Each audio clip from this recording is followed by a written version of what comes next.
kalulu kano ke tulimu Abaganda omulundi guno balinamu nabo candidate alabika nga w'amaanyi. Oli ayinza okubuuza oba ddala Buganda buyinza okubaakinga Muganda munnaabwe engeri gye kiri nti kirudde nga tetulaba Muganda w'amaanyi yesimba mu kalulu era bangi support ogiwulira. Simanyi kyoyinza kwogera ku kino naye abamu balinga abagamba nti omulundi guno nawulira Dr. Bedi Bwanika emabega eyo yalinga akomplaininga ng'agamba Abaganda tebaagala kuwagira Baganda bannaabwe nti nze neesimbyewo emirundi n'emirundi naye tebampagira. So omulundi guno singa wantegedde gye nvudde bino ebyakirwanire n'Omuganda tabyagala era kyova olaba ndowooza tubadde tetumaajinga kubanga mugenda kulwana kubbiŋŋana kuneneŋŋana gundi byakugabana obululu buno bwonna bwolaba buli ayagala agenda eri oba naawe n'atuukayo n'enziba n'enfuna bwenti kikyuka naye bwe banga twagala Uganda eteredde nja kuwagira ne bw'otoba Muganda nga gwonsingako okubanga gw'onoofuna kiri nja kuwagira saagala mpagire because oli Muganda eyo si ye reason gye njagala njagala nkuwagire kubanga oli substance naye era kyenvudde nkuganze nakubwaniddewo wano nti gundi ali kitalo nnyo kubanga sinnawulira mbuulira bulungi Uganda ebadde bweti era yava eri bweti naye njagala kugiteeka wali ntunule mu byayagala tugendemu ngambe nti oyo ne bwenfiirawo akalulu nkateekawa tonnamuwulira kyenji bigundi okay muntu aluusi ayogera ebintu ebimu ebiri sensitive naye okujobuzi kyenji gundi bagira kinja kubawa kino nze saagala kuweebwa njagala tukole tuteekeyo leader n'atukuŋŋaanya ffenna tukole so si kujja noŋŋaanye nti kubanga gw'osobola nnyo okutuwanga sukaali buli Friday. Okay. Ate era waliwo abamu abalowooza nti Buganda tesobola kufuna mukulembeze oba president nga waliwo kabaka waliwo aboogera bwe batyo nti temusobola kubeera na president Muganda ate nga ne kabaka nti abo be batali Baganda sokoleke be batali Baganda abatwogerera obwa president bwanjawulo ne kabaka ate bw'oba otegeera obwakabaka tiwaliwo kiyitafye okubaga nti kabaka bw'obeera omunnalwanda n'obeera president kabaka olwo ng'ayomba ennyo eno bwe baba nga bakwetereddeyo anti ne Rwanda mwagiteeka mu constitution kyenvudega nti bw'onoobeera ye Uganda Abannalwanda be bali mu constitution ate kinjawulo ki ova mu kiri okubeera omunnalwanda bakuyita batya okubeera omunnalwanda gwe bava ku kyo kuyita omunnauganda otya ate oli muzaaliranwa ne ID tekuwadde ekyo so singa ogambye nti amawanga 15 agakola Uganda oli omu ku bago awo nkutegeera naye bw'oŋŋamba obugambi bwoti era siyinza nakuwakana oli olukugamba nti oli musoga ne bwe tuba tuli eyo Bulaaya bw'oba ng'oli awantu ne bagaa nti oli wano nti waliwo ate omanyi oluusi luli baatutabulanga waliwo alinga Omuganda waliwo bw'obuuzanga nti oyo afuuke Muganda wo muli ku foreign language temulina kyemujje mujja kugira ki so tewali kirobera Muganda kufuuka president nga kabaka waali ate ki ekimulobera obanga na bano babeerayo era ne bafuga wabula ekyetaagisa kyokka ye kabaka kye tumwagaza addizibwa obwakabaka bwe kuba kati kabaka waali naye obwakabaka bwe bwatwalibwa Omungereza yali wano ng'obwakabaka bwaffe weebuli era mbadde nkubuulira nti nagamba lwaliro goolaba Mmengo mu Lubagaani nga bagawa eddagala okuva Mmengo olwo kabaka akola ebintu bye ewulidde obwakabaka bwe Buganda bwe butannadda kabaka yeffe tumuzaala terwaliiwo lwaki tumusaba baatubba dda mu citizenship endagamuntu majjuza ku foomu kwaliko kolomwezi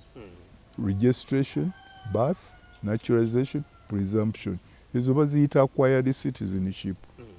Fetuli descent, tuli indigenous. Bazaliranwa. N'olwekyo ate kati balina ke batugamba batuteekangako bakuteekako nze najjuza decent ne bakyasazanga nkalaba ne bateekawo bath ate naawe bagamba omanyi oluzungu luno lwe tukoleramu ebintu bwe bagamba nti oli bath owulira nga gwe bagambidde ddala ekituufu muzaalira wano naye abeere participating mu citizens by birth naye kakati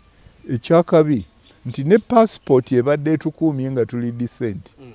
be bagijjeewo babalimbye under the guise of saying it to modernizing nga tugenda digital bagituumye e-passport osanyuke nnyo nti egenda kuba digital East Africa naye nga eya Uganda bagijjawo era bakugamba kugizaayo ogudda awazibu kubanga time egenda kutuuka omukulembeze omu atali mulungi ku nga bano be mulabako atuuka gavumenti bwe kisubi toli wa wano mu Uganda ogende gy'ogenda noweebuuza ekigenda olowooza kiriki ku bintu bino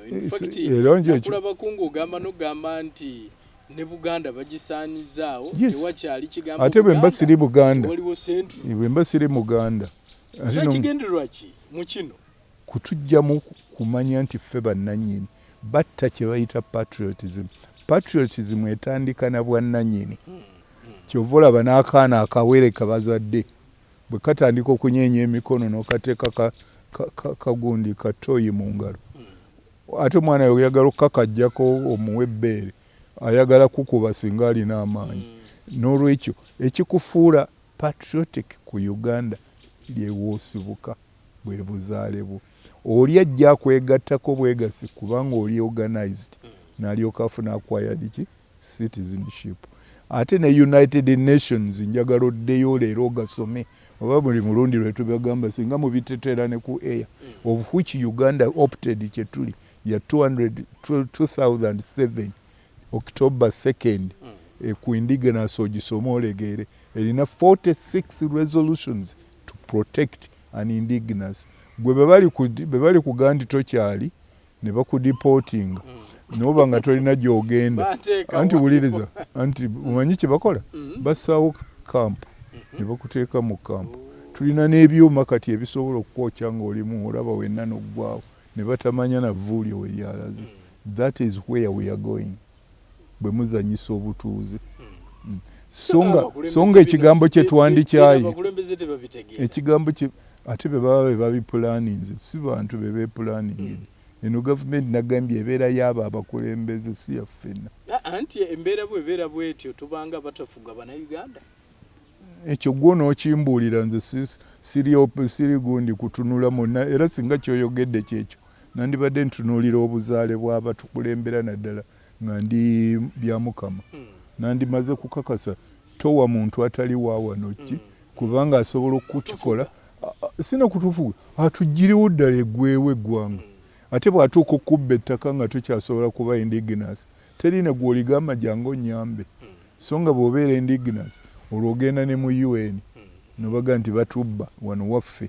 owulidde era kyekyakozesa endagaano ezo zonna za 1920 yali ki after world war yali 1920 26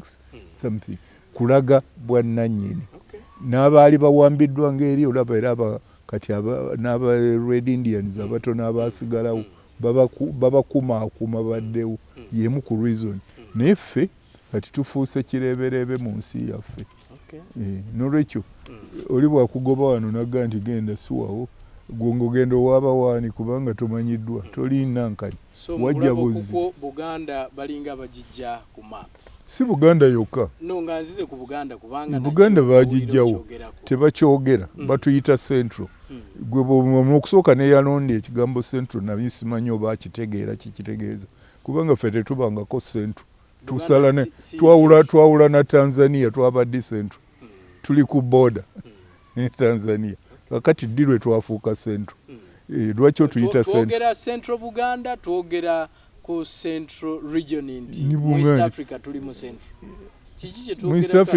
East Africa wapima ki mbulira mita ze wakuba egindi n'egindi ogende tuli mu central then ku Buganda bagamba tuli mu central kuba bova eastern bova western bova northern ani yakugamba nti mu Uganda tuli mu gundi mu Buganda era nayo teri central siri anti olina okupima kiva mu center center we wakati chichicho indaga meters zipime bwenva ku Tanzania no jeno nga nti olonde mu center. Ensonga y'abataka njagala tujogereko katono nayo tulyoke tuve wano. Ensonga y'abataka bagenda maaso n'okubanga baganibwa ku kiggwa kyabwe ab'embogo nakyo nakuulira wavaayo nga toli mativu n'akatono yadde nti era bye bimu ku bitujjawo nga Buganda bye makubo ge bayitamu okutujjawo sirowooza nti kyali kirungi. Ebyo bireba otwogera tuti oli kyabwakya kale ennyo n'agamba abalala abatali Baganda nti Abaganda beeyagaliza. Ninze nakubuulidde ne Kalamoja ennuma. Owulidde? Nakubuulidde ne Bunyolo ennuma. Binitoola ennuma. Njagala buli omu abeere gy'ali ng'ajja buzinaga nti twegatte. Kakati ggwe nange n'abaana bali wano tuyinza okukaa nti tukole kampuni. Ego mena forese mmeka bweziti nompa shares nawe nofuna noweta noki nini bwe tuba tuteese ekikwata ku kampuni eno ffenna tulina okugira ki okutuula era ne tugaa nti bwe tunaagobanga amagoba gaffe 100 tunaagabananga tutya newankubadde gwe waleeta nyingi naye noono tulina okumuyamba ayongereko afune tulyoke tufune 10,000 abaatandika n'10 tugaziwe ne mu nyingiza byebitu bye bigenda. Nzisigama nkubonga nti Buganda etakisingibweyo sente zidevelopinga Kalamoja. Nsanyuka kubanga njagala bazzeewo ente ate bazicontrolling zireme kudda ku ziri ze balwanira zamazeewo omuddo. Omanyirwa ekibateganya olunda ente 2,000 nga zisitowa kilo 3. So nga ate ente emu ezitowa kilo 3. Njagala muyigirize nti olunda ente 5 nga zizitowa 3 obe na 15,000 okusinga lw'olunda ennyingi. Ekiralo zirinde bwoti bw'obanga mata ziri zikola 1.5 liter kuyigirize bw'onoozikola nga zijja kuleeta 50 liters. Kakati namba ekendeere tusobole n'okubagamba nti wano tubakolera amazzi kubanga bafuna enkuba omulundi gutya tubateerewo dams tubafukirire nti wali mufukirire mulimirewo emmere timuteekwa kubonaabona. Naffe no tujje naffe tiwali ne Buganda ekyetaaga ebintu ng'ebyo tubitunulemu tugaye nti kakati ye lwaki tetukola bwe tuti vanira waffe mulungi nnyo ne because tuli well organized sente ziyingira ntono emmwanyi yaffe yali nnungi era ekyali lwaki tetuorganize naye nga ffenna tulina the same spirit. Nsaba tulabe nga tunaakola constitution nga bwe mbadde mbagamba ssemateeka omupya kyekintu ekikulu tuzeeyo eggwanga mu kutegeeregana tubeere nga weewaawo si weewaawo. Mwebale nnyo okumpuliriza. Weewaawo atrabo omulungi tetujja ssuka waawo yewe ekitiibwa Dani Mulika gwe tubadde naye nga tugenda maaso n'okubanga tuwayamu ku bigenda maaso mu ggwanga lyattu Uganda. Tuddemu nate omulundi omulala mubeere bulungi mweraba.